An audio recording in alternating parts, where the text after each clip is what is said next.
Okay, hai, Assalamualaikum. Kembali kita ke dalam podcast Bisik Layar. Hari ni kita buat di luar studio sikit. Mungkin ada bunyi bising sikit. Tak apa, kita santai. So, hari ni kita akan ada satu podcast. Oh, kita belum intro dah ni Okay. Okay, hari ni kita santai je. Kita akan ada satu podcast sempena filem Klepet yang akan ditayangkan pada 27 November 2025. Sebelum kita kenalkan host guest kita, saya Hazim. Dan saya Muhammad Naim. Dan yang artis kita, boleh kenalkan diri masing-masing? Hey. Can you introduce yourself? Hey, my name is Darina. Nice to meet you. Nama saya Merkin. Nama saya Nadir. Macam salah orang. Eddie. Nama saya Eddie. Hi guys. Okay, so kita akan go straight forward to the question. So, soalan pertama kita. Okay, so untuk first question, untuk Darina lah. So you boleh cakap Melayu ke cakap? Boleh. English. No, you can try. Okay. Tak apalah, untuk first question lah. So for Darina, do you know what is the meaning of Klepet in your opinion? Yeah, it's like confusion. Circumstance. Circumstance. You're right. Yeah, it's true. Is there any language in Ukraine that describe words Klepet? We can say prihoda. Prihoda, okay. Prihoda, okay. Mirkin is very good at Ukrainian. Yeah, oh. Okay, so next question kita boleh. Okay, next question. Maybe you guys can introduce or telling the character, your character in this movie. Boleh ceritakan watak masing-masing. Tell the movie in your character. Macam sama je tu. I asked them to help me. Okay, sure. This is what they are doing now. Okay, so introduce yourself. Okay, saya berlakon sebagai Lola. Ooh. Tell more about the character. Yeah. Yeah, in English, okay. My character is kind of similar to my personality. She's very enthusiastic, brave, like Chaotic. chaotic, right? She creates different like situations. But yeah, she's a cool girl that always takes what she wants. Does that mean, is that your character in real life too? Huh? Does that the character similar to your Personality. personality? I think so. Something is similar. Oh. Yeah. Sama. Karakter dia dengan dalam tu sama Kecoh. Bising kecoh sikit. Bising. Mungkin? Saya pegang watak Wadi. Watak Wadi ni antara tiga ni, Wadi ni adalah kalau tengok Madagaskar, penguin paling bodoh tu Wadi lah. So karakter Wadi ni mungkin kena dengan karakter saya dulu sebab kita shoot cerita ni 2 tahun lepas. When I was 22 years old, mungkin saya macam tu juga kot. Tapi karakter ni hidup disebabkan Eddie and Nadir membantu saya untuk mainkan watak ni. It's not easy, it's hard. How hard? Susah sebab kita bukan pelakon komedi. Susah sangat. Kita bukan pelakon komedi. So susah bagi saya tu adalah macam mana kita nak bagi orang gelak dengan karakter-karakter dan scene-scene yang kita bawa. So it's hard. Tapi disebabkan diorang ada it's easy, you know? Yeah. Right. Sebab Eddie real life kelakar. Dia punya explanation untuk Merkin tu agak panjang Kita boleh skip soalan kemudian lepas ni. So kita akan tanya juga beberapa soalan pasal watak korang. So kalau untuk Eddie Ashraf, Watak saya dalam cerita ni nama Pali. So Pali ni konon-konon ni dia paling matang kan kat situ. Antara tiga ni dia paling matang. Tapi sebenarnya tak matang sangat pun. Tapi dia rasa dia matang. But then I think ketiga-tiga sahabat baik ni, I think diorang ni saya nampak lah sepanjang kita syuting, memahami karakter dan sebagainya, saya nampak that diorang ni sebenarnya ada cerita-cerita. Diorang ada cerita-cerita yang tinggi. Tapi cuma masalah diorang ni, diorang tak tahu macam mana nak bawa, nak pergi ke cerita-cerita tu. So that's why there's problem here, problem there, problem here, problem there. And problem-problem tu semua adalah menjadi satu plot yang interesting lah dalam film ni. So dia represent, saya percaya dekat luar sana ramai anak-anak muda like Gen Z or even millennials, generation kita dekat luar sana yang have a big dream tapi tak tahu macam mana nak pergi ke situ. right? So yeah, I think this is the movie for them lah. So for Darina, is there any challenges for this shooting film Yeah, actually many. because of the language barrier or? Yeah, that's the first. Okay. Like 2 years ago, now I'm a bit better, but 2 years ago I couldn't speak Malay. So for example, I could not understand like any dialogues. Yeah. And all like shooting is in Malay, of course. And like I just needed to adapt kinda. But it's Okay. fine. Yeah, this is the most like the biggest challenge. But everything delivered in the film, you still thank act you. great. Terima kasih. So untuk Eddie, untuk watak Eddie kat dalam ni nampak macam lebih serius. Macam I think last time filem Kaha pun serius juga kan? Ada serius kah? So ada tak macam cabaran memegang watak Pali dalam filem Klepet ni? Cabaran tu of course ada. Saya rasa dalam semua watak yang kita bawa, kalau tak ada cabaran, that's not the character that we have to play. That's just ourselves kan. Tapi for this one, cabaran dia interesting lah bagi saya. Setiap cabaran tu fun. Sebab mula-mula saya dapat offer untuk bawa cerita ni, bawa watak ni, saya macam fikir boleh je sebab saya ni bukan seorang yang pelawak dekat luar.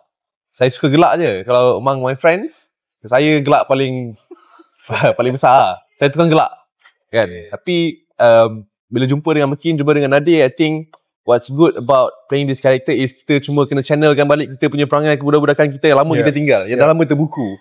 And so I think everyone, setiap kita mesti ada perasaan rindu dengan perangai kanak-kanak kita yang nobody cares. Kalau kita buat masalah pun orang takkan judge. Kalau kita buat salah pun orang takkan marah. So we just need to tap into that and then kita buka balik. So whatever yang korang nampak tu is just the version of us yang budak-budak dulu. And it was so fun. And yeah, I think itu benda yang best lah. So untuk Merkin pula, dalam watak ni Merkin nampak agak kelakar juga. Ada tak challenge untuk macam nak buat punchline tu takut tak sampai ke? Sebenarnya kelakar tu, okay, so basically senang cerita, skrip lain kita buat lain. Sebab cerita ni komedi, right? So bila kita baca skrip tu, kenapa dia tak kelakar? And it's hard. Kalau kita rasa tak kelakar, orang lain pun rasa tak kelakar juga kan. So apa kita orang buat? Kita orang bertiga ni campak skrip, jalan. Campak skrip, jalan. And I think but sebenarnya aku rasa masa rehearsal tu membantu. Rehearsal, jangan cakap kita rehearsal 7 kali, 8 kali. It's not, bukan sebab tak boleh, sebab gelak. Sebab banyak gelak. Kita banyak gelak daripada bekerja. But for me it's good sebab kita pun berlakon cerita komedi and we need to have slightly fun dekat set untuk kita samakan energy yang kita bawa dengan energy kat dalam scene. First susah sebab kita macam Eddie cakap, kita pun bukan pelakon komedi. And it's hard. Kalau kita buat lawak pun mungkin kawan-kawan je faham. Tapi bila tengok reaction orang-orang yang dah tengok, bagi saya relief lah. Sebab antara semua orang kat sini, saya rasa saya paling takut. Sebab saya paling banyak cakap dalam cerita ni. So it's hard but I had fun. Saya ada soalan tambahan untuk Eddie Ashraf. Since kita cerita tentang cabaran, ada tak cabaran untuk deliver skrip tu? Sebab kalau ikutkan dalam watak Eddie Ashraf, dia pelat R kan. So ada banyak kali tersasul ke? Cabaran itu sampai kita kena pergi dubbing lah, betulkan balik perkataan tu. Tapi macam saya witness 2-3 hari je Eddie, because he's Eddie Ashraf. Dia boleh buat everything. 2-3 hari pelat, macam tak pelat yang deras. 2-3 hari pelat, lepas tu 2-3 hari tak pelat. 2-3 hari pelat, 2-3 hari tak pelat. Tak. Tapi pada mulanya saya macam question, kenapa dia ni kena pelat? Kan? And pelat dia ni pelat yang saya tak pernah jumpa manusia yang pelat macam ni. But then bila kita tengok balik cerita, tengok balik karakter build up, and then kita tengok the ending, it's actually for the plot lah. We understand that plot lah sebenarnya. Betul. So aku pun pelik juga kenapa dia nak kena pelat. Lepas tu ada satu scene yang kita tak boleh reveal lah. Pelat. So kalau korang nak tahu, korang kena tengok. Adakah pelat sampai sekarang ke? Tak. Yang pelat awak. Oh ya betul. jangan cerita. Okay, kita ke next question. Mungkin korang boleh ceritakan watak masing-masing ada secret tersendiri tak yang tak diceritakan dalam filem? Mungkin boleh ceritakan rahsia watak-watak tu, latar belakang ke yang tak diceritakan dalam filem. Mungkin boleh tolong translate untuk Darina? Your character background. Translate in Ukraine. Що каблях? Your character background. This is about the girl who came from Ukraine. She's lost. She needs help. Yeah, she wanted, I feel like, build good life, and then everything crashed kinda, and now she's trying to like ask for help, and she found good people. Hopefully they will help her. Let's see. Saya tak ada kot character background. Tak ada. Oh, ada. Dari mana? Dia keluar pusat serenti. Oh. Mungkin boleh cerita lebih sikit? Nak cerita lebih saya pun tak tahu lah sebab dah 2 tahun. His background, he was in jail. Oh. Yeah. So, that's about it. Saya rasa sebab cerita ni kita shooting dah 2 tahun. Lama tak? Dah lama. So sepanjang 2 tahun dengan yang hari ni, sekarang ni dah banyak sangat kita background. Banyak sangat. Mungkin drama, filem yang lain semua kan. Yeah, tapi I think that is not important bagi saya because what's important adalah apa yang kita tonjolkan di dalam filem tu sendiri, and as long as the audience faham and audience enjoy, that's the best part lah. Okay, so soalan seterusnya ni macam panas sikit lah. So dalam filem ni banyak scene-scene yang korang shirtless. So for you guys, ada tak rasa macam tak selesa ke memang korang selesa je? Whatever it takes. Whatever it takes. For me, whatever it takes for the character. Lepas tu badan tak siap pun, tapi buka baju sebab kena dengan karakter. Bagi saya, kebodohan 3 orang tu di situ lah. Kan dia macam tak kisah pun. You know, aku nak buat certain things, I don't give a hell about whatever orang nak cakap. So yeah, like for me, whatever it takes, you know. Dan bagi saya, dia bukanlah satu scene yang kita sengaja ada-adakan semata-mata untuk buka baju. Tak, I think it's reality. Apa yang, kalau macam kita kat rumah kawan-kawan kita macam lepak main game kat rumah, takkan kita pakai baju kan? Memang kita buka baju. Right, so that's the reality apa yang kita nak portraykan juga lah kat dalam film. Of course, kalau kita sengaja pun, kalau scene tu sengaja dibuat, kita dah siap lah badan langsung. Badan semua tak siap lagi. Badan tu tak siap. So what about you, Darina? You feel comfortable with all these guys having shirtless? I'm not sure. Of course, she's Skip question. Okay, just skip the question, alright? She's fine with it. Okay, boleh kita tahu berapa lama shooting untuk filem ni? Lama. Rasa lama. Filem paling lama saya pernah shoot. Rasa lama. 2 minggu. Lama sangat tu. Tak sampai 22 hari. Okay, sepanjang penggambaran tu, apa momen paling best? Masa belakang tabir ke? Hari-hari momen paling best. Bagi saya, momen paling best kita kena kacau hantu tu je. Kita kena kacau hantu. Tapi rupa-rupanya hantu tu dia. No. Kacau hantu, you know kacau hantu? Ghost. Yeah. Remember that ghost? Mungkin boleh cerita sikit. Sebab kami pun nak tahu kacau hantu tu. Ni Mike Ali lah cerita ni. Tapi okey je. Sebenarnya kita kena kacau hantu masa kita orang dekat villa. Lepas tu kita orang bawa balik shooting dalam pukul 3 pagi, 4 pagi. 3 pagi. Tempat tu memang seram lah. Tempat tu, I don't know, tempat tu macam tempat berhantu. Tempat kita duduk tu. Lepas tu balik je villa. First, Nadir kena kacau. Kau kan? Kau dulu. First aku kan? Kau dulu. First aku kena kacau. Aku kena... Katil gegar. Katil aku kena goyang. Itu gila lah. Sebab bagi aku macam tu experience pertama aku kan kena benda tu. So penat. Aku penat goyang. Mandi. Katil goyang tak pernah.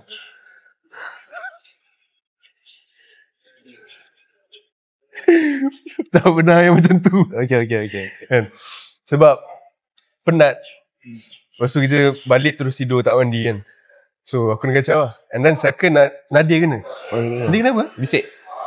Bisik. Sumpah lah. Bisik kat telinga. Kan second night dia. Nadir kena. Lepas tu dia kau nampak penanggalan tu kan. Sliding door. Slam. Bam. Malam 3 malam berturut-turut. Kita orang bilik lain-lain. Bilik lain-lain. Tapi sebelah. Ni ikut urutan. Aku kena, Nadir, lepas tu dia. Lepas tu korang buat apa? Ciao lah. Dia orang cakap lah, saya duduk situ, saya nak fight dengan tu ni. Kat mana kau? Mana kau? Yakin kau duduk tu? Mana? Awak tangah. Tak, sebab lepas tu kita orang ciao lah. Sebab tak boleh lah. Tak boleh lah. Sebab tu terlampau hantu untuk kita. Terlampau hantu sangat. Takut. Cerita kelakar, bukan cerita seram. Dia buat seram pula. What's your best moment in this film? I don't know why, but we had a scene where we all in motorhome. It was very funny because I should be like I'm crying and scared, but they were making so much jokes. It was really hard for me because I was speaking in Ukrainian and Merkin was repeating. Quite funny. I think we tried that scene like 10 times because somebody would laugh. Tak boleh. Kita memang tak boleh. Sampai aku rasa dekat dalam cerita ni pun nampak je yang kita orang gelak. Susah. It's hard. It's hard bila tengok Nadir yang kita kenal karakter dia macam mana in real life buat kelakar. Tu pecah. Aduh, So, untuk next question, you guys ada baca komik Under 18 as a reference? Tak. Kita orang sumpah tak tahu pun cerita ni, masa kita orang shooting, kita tak tahu pun cerita ni akan berkolaborasi dengan Under 18. Dah habis shooting baru kita tahu. Last week baru tahu. Actually last few weeks. Last month. Memang tak ada like reference apa-apa, memang just dapat skrip terus execute je lah. Macam komik ke kita melakon? Nampak kan? Korang dah tengok ke? Korang dah tengok dah? Bila kau tengok? Beberapa hari lepas. Cepat nak habis nak tengok Hari Jumaat, yes. Yang dekat KCC. Kau ada? Ada. Sana okey? Yes. Layan Pecah Mat. Filem dia tak macam filem yang kita selalu tengok lah. Dia masukkan elemen komik dia memang nampak lain lah. Okay, kita jump to the next question. Setahu saya ini pengalaman pertama korang bertiga bekerja di bawah Abang Indra. So mungkin boleh ceritakan pengalaman. Dia Pali aku rasa. Yelah Pali. Dia Pali. Abang apa? Saya lah. Tak, abang? Director nama apa? Abang Indra. Dubbing balik. Dia lah Pali. Mungkin boleh sensor sikit yang R tu Pengalaman bagi saya bila shooting dengan Sanji, free flow. Kita dapat free roam role dalam set. So bagi saya bagus untuk kita bawa cerita-cerita komedi untuk kita luahkan lagi apa yang kita rasa kat dalam scene tu. Sebab Sanji dia jenis macam tak control. Dia kata kau buat, aku bagi kau free roam, tapi jangan over the top, jangan below sangat. So kita orang macam okay, we got it, we understand and we execute. And it's easy sebab every scene akan ada discussion. Okay bang, scene ni kena buat kelakar. Tak payah, okay tak payah, tak apa. Sebab bukan semua cerita komedi kita kena kelakarkan semua scene, right? So dia tak balance. Kalau kita komedi all the way, dia tak balance. So shout out to Sanji sebab bertahan dengan kita juga sebenarnya. It was a good experience shooting dengan Sanji. So korang diberi kebebasan untuk bermain dengan watak korang lah. Pernah kena tengking ke? Garang tak? Kena tengking? Nah. Kita tengking dia ada. Woi. What did you say? Your experience. No, I understand. What did you say just now? Oh, he said, yes. Penat Enggak kisah bahasa Inggeris. Maybe Darina, how about your experience working under Abang Indra? Yeah, okay. So when I just got the role, I was really scared. Not to do it, like to act, but just in my head to not deliver what's needed. But you know, he and the team created such like warm atmosphere. I was like feeling really good. They never like hard judge me, and like we always found like some like compromise how to do it in the best way. Of course, like it's my first time, so, and also like I don't speak Malay yet. Yeah. But yeah, they helped me so much and it was always very comfortable. So yeah, I was really happy. We work closely with Sanji actually. Yeah. All of us. Yeah, we had like before the shooting, I had like maybe we had one with Mirkin, and then I had like session with Adli. Like a couple of times he teach me how to act, very helpful. Yeah, it was very cool. So rasa habis kan untuk filem So untuk next segment kita tak cakap pasal filem, kita cakap pasal selepas showtime nanti, what you guys think about the reviewer, film reviewer, tentang dia punya kritik pun semua? I don't know man. I don't know. Sebab kita pun tak tahulah. Saya tak letak hope yang tinggi sebab saya takut cerita ni kan.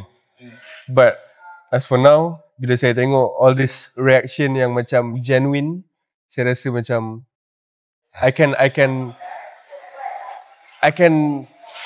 you know sedih ni. Pada dalam sana. Emotional wait. For me film reviewer dia akan review film, right? Yeah. So it's up to them lah nak judge macam mana, but kita orang dah give 100%, so it's fine. Walaupun dia kritik kau ke apa, it's fine Tu Eddie pula. Bagi saya filem ni subjektif. Apa-apa genre pun dia tetap subjektif. Akan ada orang yang suka, akan ada orang yang tak suka. Lagilah filem sehebat mana sekalipun tetap akan ada orang yang tak suka. You know, because masing-masing ada cita rasa masing-masing. And dia macam makan nasi lemak lah kan. Ada orang suka nasi lemak, ada orang tak suka nasi lemak. But I think for specifically untuk filem ni, saya personally rasa this is not a movie for everyone. Tapi, dia adalah movie yang saya rasa kan, kita kat Malaysia dah lama tak tengok movie yang macam ni. You know, sometimes kita nak tengok movie tak nak heavy je pun, tak nak pening-pening. Kita just want to laugh a bit with our friends, with our family, with our girlfriends, with boyfriends. Right, kita just nak tu je. Because it has been like, maybe like stressful week for them, stressful month for them, and they just need to like, you know, spark sikit je dalam jiwa diorang and put a little bit of smile in their face. This is the movie for them, saya rasa. Macam Nadia cakap lah, Nadia cakap movie ni adalah untuk orang-orang penat. Orang penat. Orang penat, korang layan je. Yelah, kalau sedih pun boleh juga tengok kan. Boleh. Tengok Boleh, tak serius. Tapi itu apa yang kita cuba sampaikan actually daripada awal syuting. We just want to have fun. And everybody should have fun when they watch it. Kita bukanlah nak buat movie yang, you know, gila babi, gila gempak semua, tak lah. For this one, not specifically lah. You know, and I think kalau berbalik pada soalan apa saja orang nak komen, everybody has the right to comment anything. Everybody has the right to say anything. They bought the ticket, diorang beli the ticket menggunakan duit diorang sendiri, so of course they have the right to say anything they want. You know, tapi of course bagi saya lah personally kan, kalau tak ada apa-apa yang nice to say, not say anything is better, right? Rather than kita macam, I mean kalau dia satu komen yang membina, best. Kita sebagai pembikin, kita nak sangat dengar benda-benda macam tu. Right? Tapi kalau komen yang menjatuhkan, it's better not say anything lah kot kan. Itu personally lah apa yang saya rasa kan. Sebab you're not going anywhere pun. Kan, you're not helping the industry, you're not helping yourself, you're not helping the industry player. Right. So, itulah saya punya personal opinion. Yeah. So as for Darina, your opinion about the film critic. This one is your first film? And this one was first. Oh, okay. So what do you think about the film reviewer that make you critique about? Like personally, I saw only positive reviews. Okay. Maybe people tag me only on positive stuff, but like, like AD is right, it's not for everyone. Like for me, when I watched it last time I beat the movie, you know, in my country we have such kind of movie when people just going to cinema to feel like at home and support national things. Support your actors. I feel like this movie is very similar to this. People should feel a bit of like proud of what the country is making cinema field, right? So everyone should like come and support, and then you will have more and more cool movies. Okey, soalan seterusnya mungkin lebih fokus kepada Mekir dengan Eddie Ashraf. Tak semua, tapi ada segelintir penonton yang tak prefer untuk datang ke panggung wayang. Instead, diorang akan tunggu untuk filem tempatan untuk masuk ke OTT, ataupun ada segelintir yang tengok secara haram. Mungkin korang boleh share pandangan korang dan apa cara-cara untuk orang kata membanteras golongan-golongan ni. Membantras ya golongan-golongan ya.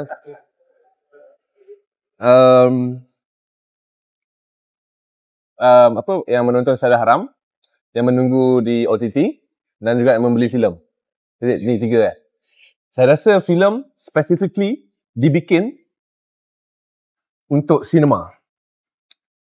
The sound design, the acting, the color grading, the camera that we use during the shoot, specifically was designed untuk cinema punya experience. Sebab tu dekat cinema, speaker, tak silap saya ada lebih 30 speaker kot dalam satu hall. Tak silap saya 12 ke 13. Right? So, bila kita bayar tiket RM17 tu, this is the experience yang kita akan dapat. Which kita tak akan dapat dekat mana-mana. It's only in the cinema. You know, dengan screen yang besar. Kan? You won't get this kalau you really appreciate film lah. Kalau you really appreciate cinema, cinematic feelings, cinema is the only way for you to go. To experience all of this art lah. It's, I would say film is the highest form of art. You know, semua ada di dalam satu film. That's why. But then again, it's the highest form of art, but it's the cheapest entertainment. RM17 saja. You know, so I think again, some people appreciate, some people don't appreciate art.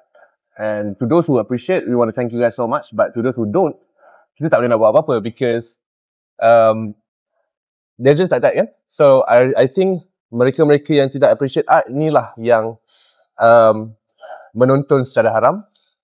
You know, menunggu. Tapi kalau still in OTT ke Netflix ke apa ke, it's still okay. Tapi you just don't get the full experience lah. You miss like half of it. Separuh daripada experience yang kita buat untuk orang cinema, korang dah miss. But the good thing is korang boleh pause. Korang boleh pergi toilet, korang pergi sini. That's the good thing of OTT lah. Yang kat rumah korang boleh spend time dengan family korang. But I would still say that cinema is the best experience. Saya suka menonton cinema. Dan saya ramai orang kat luar sana yang appreciate dan suka menonton cinema. Tapi yang I think yang haram-haram yang tengok dekat Telegram and all. Tapi what if orang luar daripada Malaysia, Maksudnya? nak tengok cerita tu, but dia tak ada access. Sebab tu kita ada Finas. Sebab tu kita ada Finas yang support filem kita melalui dana DKK. Sebab every time they go out, like ada expo filem dekat luar sana kan, diorang akan bawa filem-filem tempatan yang bagus. So from there baru diorang akan tengok filem kita. Tapi tak tahulah kalau dia buat klepet dekat pergi London ni. Some region mungkin nak tengok cerita kita kan, because kita pun ada followers from all around the world juga. Philippines, Indonesia, right, Southeast Asia. So macam aku macam tak tahu lah, some part of it aku faham je.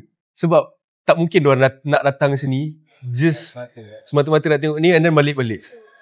And itu satu cost. So that's why OTT ada.